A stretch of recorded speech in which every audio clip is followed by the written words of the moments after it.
Avant de missionner un avocat, voici 10 règles qui vous aident à protéger votre dossier. Bonjour à tous et bienvenue dans votre Minute Juridique. Je m'appelle Émilie Vergne et je suis avocate au barreau de Paris. Je suis compétente en droit des affaires, en droit pénal et en droit civil. Et aujourd'hui, on va faire le focus sur la représentation de l'avocat. Et plus exactement, ce que vous devez savoir avant de le missionner. On va voir ça en 10 règles et ces règles sont là pour vous protéger et protéger votre dossier. Et oui, car avant de missionner quelqu'un, il est important de connaître les règles du jeu. Et ces règles, elles ne sont vraiment pas là pour vous compliquer la vie. Bien au contraire, elles vont aider à protéger le dossier, à sécuriser votre stratégie et permettre une collaboration efficace et loyale.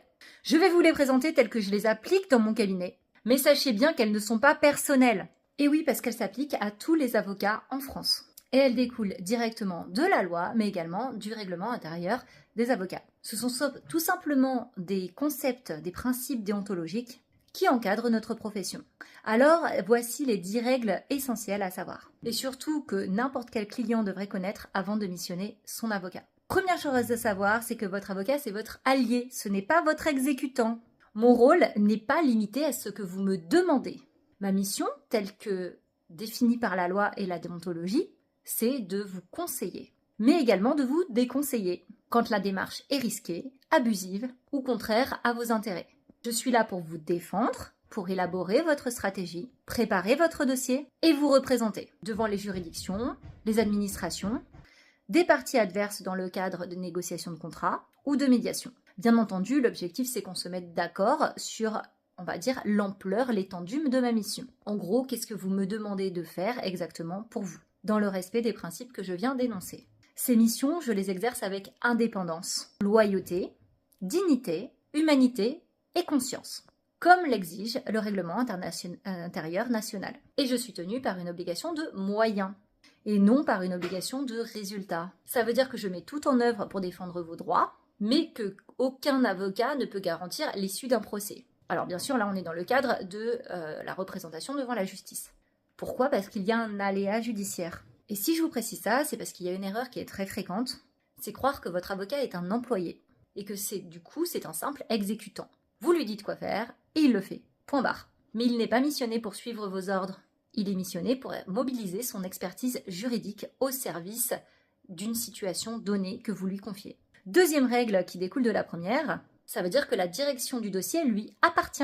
Quand vous missionnez votre avocat, vous lui confiez la direction de votre dossier, la direction stratégique, mais également celle juridique. C'est donc à moi de déterminer les actes à accomplir, d'organiser votre défense, d'élaborer votre stratégie et de fixer les priorités. Bien entendu, ces choix sont faits en concertation avec vous, le client, mais ils reposent sur mon expertise et ma responsabilité, donc j'aurai le dernier mot.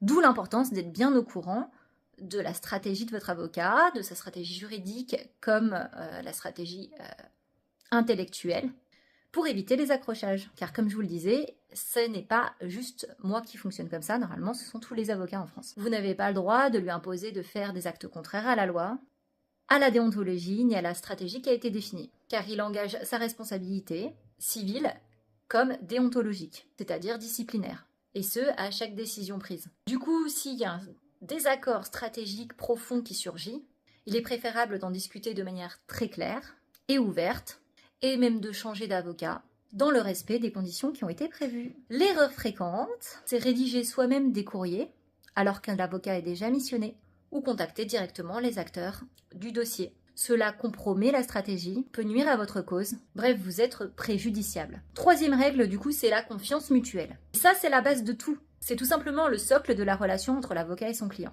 Confiance, loyauté et respect réciproque. On appelle ça une relation intuitu personae. Elle est fondée sur la confiance personnelle et professionnelle. Sans elle, aucun travail efficace n'est possible. Si cette confiance elle est interrompue, il est important de remettre en question le lien.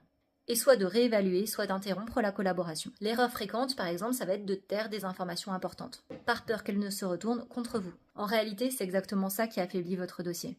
Autre erreur fréquente, c'est de demander à votre avocat de justifier de chacun des actes. Quand vous allez voir votre médecin, vous lui demandez pas de faire un cours de médecine. Vous lui demandez de faire son travail et de vous apporter une solution. Quand vous faites venir votre plombier, vous lui demandez de réparer. Vous ne lui demandez pas un cours de plomberie. Eh bien, c'est pareil pour l'avocat. Alors bien sûr, il peut vous expliquer, s'il en a la patience, Mais sachez que pour le coup, c'est du temps qu'il passe et qui n'est pas indispensable à sa mission et qui peut vous facturer. Règle numéro 4. Le secret professionnel est absolu. Ça veut dire que tout ce que vous me confiez est protégé. Ce secret, il couvre toutes les pièces, tous nos échanges, toutes les analyses, toutes les stratégies et toutes les notes internes. Bref, tout ce qui concerne le dossier. En général, il est illimité dans le temps.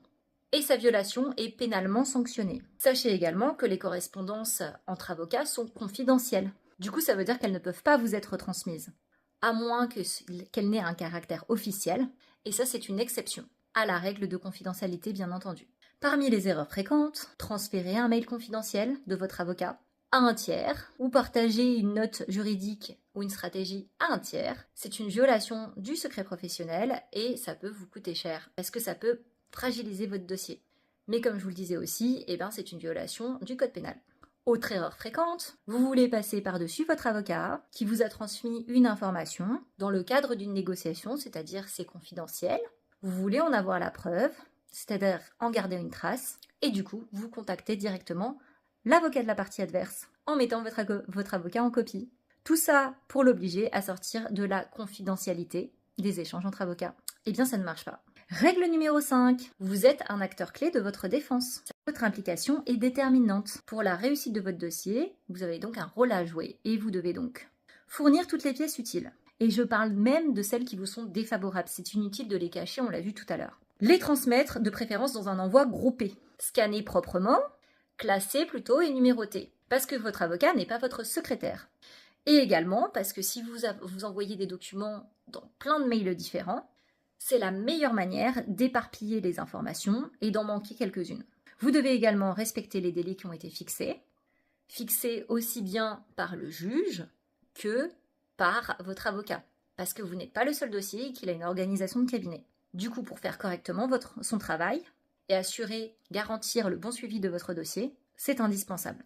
Idem, regroupez vos questions s'il vous plaît. Et vous demande pour que les échanges soient clairs et efficients. En général, sachez que si l'avocat procède lui-même au classement et à la numérotation, qu'il doit chercher toutes les informations par-ci par-là, ça lui prend énormément de temps. Et ça, si c'est pas prévu dans le forfait, il peut vous le facturer au temps passé. Sachant qu'en plus, le risque que vous prenez, c'est que toutes les informations que vous avez transmises ne soient pas traitées parce qu'il y en avait tellement de partout qu'il a eu du mal à tout retrouver. De même, attention aux échanges qui sont excessifs. Certaines questions ont déjà trouvé une réponse dans des mails précédents. Et tout échange excessif, c'est-à-dire en dehors du cadre normal de traitement d'un dossier, implique à votre avocat de prendre un temps supplémentaire en revenant sur la stratégie alors qu'il était sur un autre dossier, ce qui prend du temps, et en prenant le temps de vous expliquer avec pédagogie. Un mail prenant énormément de temps de traitement, il peut être amené à vous le facturer si ça devient chronophage, ou si ce n'est pas contractuellement prévu tout simplement. L'erreur fréquente forcément, c'est d'envoyer les documents au compte-gouttes, dans plein de mails différents, avec par exemple une trentaine de mails les uns après les autres, des informations dans chacun des mails, dans le désordre, sans contexte pour comprendre l'intérêt de cette pièce pour vous. Ça fait perdre un temps précieux et ça ralentit. Du coup, ça augmente les coûts. Règle numéro 6. Pour protéger votre dossier, certaines règles sont à proscrire, car certaines actions vous sont tout simplement interdites. Contactez directement le juge, le greffe, l'adversaire, leur avocat, les huissiers, enfin commissaires de justice, ou les experts sans l'accord de votre avocat. Parce que c'est lui qui est en charge de votre dossier, donc il vous représente. Adressez des menaces directes ou indirectes à votre avocat, aux parties adverses et à tout interlocuteur dans votre dossier. Diffusez des documents confidentiels ou couverts par le secret professionnel. Vous l'aurez compris, cette règle est le corollaire d'une règle qu'on a vue un peu plus haut. Règle numéro 7, ça concerne les honoraires. Ils sont transparents et contractualisés. Déjà, convention d'honoraires obligatoire. Et claire, bien entendu. Personnellement, je commence à travailler après le versement d'une provision. Une provision, c'est un acompte. Ça veut dire qu'il y a eu un engagement, et un engagement ferme, sur lequel on ne peut pas revenir. Ça, c'est fortement recommandé par l'ordre. Ce n'est pas une obligation. Et c'est largement pratiqué par les cabinets. Les honoraires, ils peuvent être fixés au temps passé, au forfait, pour les honoraires fixes, mais ils peuvent également être assortis d'un variable qu'on appelle honoraire de résultat. Non, en France, l'avocat n'intervient pas juste à l'honoraire de résultat. C'est interdit par la déontologie. Les honoraires de l'avocat sont libres, ils tiennent compte de sa notoriété, de son expertise, de votre situation personnelle, de la difficulté du dossier et de son enjeu, aussi bien économique que stratégique que technique. Et l'avocat a le droit de refuser un dossier. Ces honoraires peuvent être remboursés en tout ou partie, soit dans le cadre d'une négociation, mais il n'y a pas de garantie bien entendu, soit dans le cadre d'un procès. Aucune garantie non plus, ce sera l'appréciation du juge. Il faudra en formuler la demande dans le cadre des demandes au titre de l'article 700. Le montant du remboursement est à la discrétion du juge sur appréciation du dossier et de la situation de la partie adverse. La différence est à votre charge. L'honoraire de résultat, il est dû s'il y a un gain, une économie, une compensation, qu'il s'agisse d'une issue par voie procédurale, donc contentieuse, ou par voie transactionnelle, donc avec un contrat. Et ce, même à la fin de la collaboration, si vous changez d'avocat. Bien entendu, vous allez regarder ce qu'il y aura écrit dans la convention d'honoraires pour savoir ce qu'il en est. Si vous bénéficiez d'une protection juridique, votre avocat a le droit de choisir s'il souhaite intervenir à ce titre ou pas. Vous avez le droit de choisir librement votre avocat dans ce cas-là, et la convention d'honoraires va s'appliquer. La seule chose, c'est que votre avocat va vous présenter ses honoraires et ils peuvent être pris en charge par tout ou partie de votre assurance de protection juridique. Si c'est en partie, ça veut dire que le reste est à vos frais. En ce qui me concerne, j'accepte l'intervention à ce titre.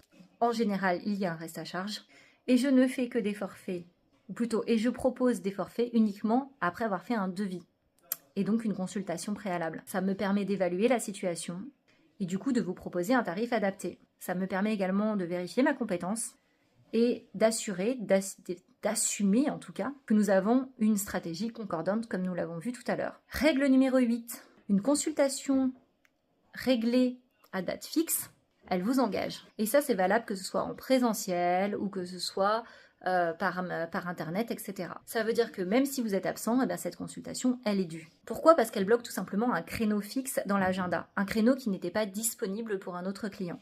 Ça pourrait donc provoquer un manque à gagner. Et en plus, souvent, elle implique un travail préparatoire que vous ne voyez pas. Alors, même si vous prenez ce rendez-vous à distance, le droit de rétractation ne s'applique pas. C'est l'article L121-28 du Code de la consommation, L221-28. En son premier alinéa, il n'y a pas de droit de rétractation parce que la date était fixée. Mais même s'il s'agissait d'une prestation qui était déjà mise en place et que vous revenez dessus alors que vous aviez demandé à votre avocat de commencer à s'exécuter, vous avez donc renoncé à votre droit de rétractation à ce moment-là.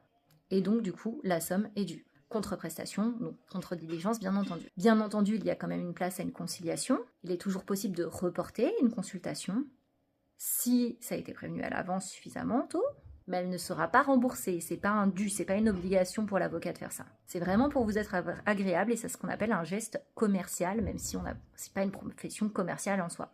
L'erreur fréquente, c'est de croire que vous pouvez annuler à tout moment et que ça vous coûtera rien. Le temps de l'avocat est une ressource professionnelle et il est en droit de vous en demander le règlement. Règle numéro 9. Le travail invisible est réel et donc il est facturé. Parce qu'une grande partie du travail de l'avocat est invisible, croyez-moi. Pourtant, il est essentiel pour ne pas dire indispensable. C'est la base. Déjà, la lecture de vos pièces et de celles adverses. Il ne les lit pas comme si c'était un roman. Il cherche des informations pertinentes. Il cherche les incohérences. Il cherche des liens. Ensuite, la lecture des écritures adverses et leur analyse. L'élaboration d'une stratégie au fur et à mesure des informations qui viennent, bien entendu. Ces informations peuvent venir des documents que vous lui donnez, parce que ce sont les vôtres, parce que ce sont ceux de l'avocat, de la partie adverse, parce que vous lui transmettez des informations supplémentaires au fur et à mesure de vos échanges, parce qu'il en obtient de la part de la partie adverse, etc. Les recherches juridiques. L'avocat est un expert. Pour autant, il ne connaît pas tout par cœur. Il sait où chercher et comment chercher. Et ça lui prend du temps. Et ça se facture aussi. Les échanges avec les juridictions et le greffe, mais également avec le commissaire de justice. Et les confrères, ça aussi, ça prend du temps. Il ne vous fait pas des retours tout le temps, mais sachez que c'est particulièrement chronophage. La rédaction, la régularisation de vos écritures, les reprises de vos écritures, la mise au point des actes et des courriers, ça aussi, ça se facture. Et enfin, les mails. Parce que quand vous envoyez un mail à votre avocat, quand bien même il vous prend 5 minutes, lui, le temps qu'il se replonge dans votre dossier, qui relise tout, qui réfléchissent, qui rédigent, etc. Souvent, ça lui prend un temps considérable. Et l'erreur fréquente, c'est d'envoyer plein de mails et de dire « on n'a même pas passé 20 minutes d'échange », alors que lui, de son côté, il y a passé plus de 5 heures. Et le rôle de l'avocat, bien entendu, c'est de vous répondre dans un délai raisonnable, en fonction de l'activité de son cabinet et de l'urgence effective de la situation et de votre demande. Et la deuxième erreur, c'est de lui mettre la pression, parce que vous n'avez pas eu un retour immédiat. Et enfin, règle numéro 10, votre dossier il reste protégé dans le temps. Je conserve votre dossier pendant 10 ans, conformément aux obligations déontologiques. Sauf si vous m'en demandez la restitution, bien entendu. En revanche, ne sont jamais restitués les correspondances entre avocats, les notes internes et les documents de travail. Bien entendu, en cas de force majeure ou d'événements extérieurs, ma responsabilité ne saurait être engagée. Petit bonus que je n'ai pas précisé tout à l'heure, on distingue les honoraires de l'avocat, donc pour son travail à lui, des débours et frais, c'est-à-dire des honoraires des experts, des commissaires de justice, mais également des frais des timbres fiscaux, des droits de plaidoirie, des photocopies, des scans, des frais postaux, des déplacements, etc. Ça, bien entendu, c'est à votre charge, donc c'est à la charge du client et c'est en plus. Comme je vous le disais, ces 10 règles, elles ne sont pas là pour vous poser des contraintes, c'est pas fait pour vous embêter, c'est fait pour vous aider, pour protéger votre dossier, sécuriser votre stratégie, poser des bases saines pour une collaboration efficace, fondée sur la confiance, le respect et la loyauté, mais également la transparence. Et elle s'impose à moi comme à tous mes confrères. Si vous les connaissez et vous les respectez, votre dossier sera donc entre de bonnes mains. Bien entendu, je vous rappelle que cette vidéo n'est pas une consultation, mais une information juridique générale. J'espère qu'elle vous aura été utile et que vous aurez appris quelque chose. Si c'est le cas, je vais vous inviter à la liker, à la partager, à la commenter, sous réserve d'un climat de bienveillance, bien entendu, et de construction. En tout cas, je vous remercie pour votre écoute. Je vous dis à très vite. Et si vous avez des questions, je vous invite à prendre rendez-vous sur Calendly pour un appel d'orientation ou pour une consultation. Je vous accueillerai avec grand plaisir. Je vous dis à très vite. Merci, au revoir.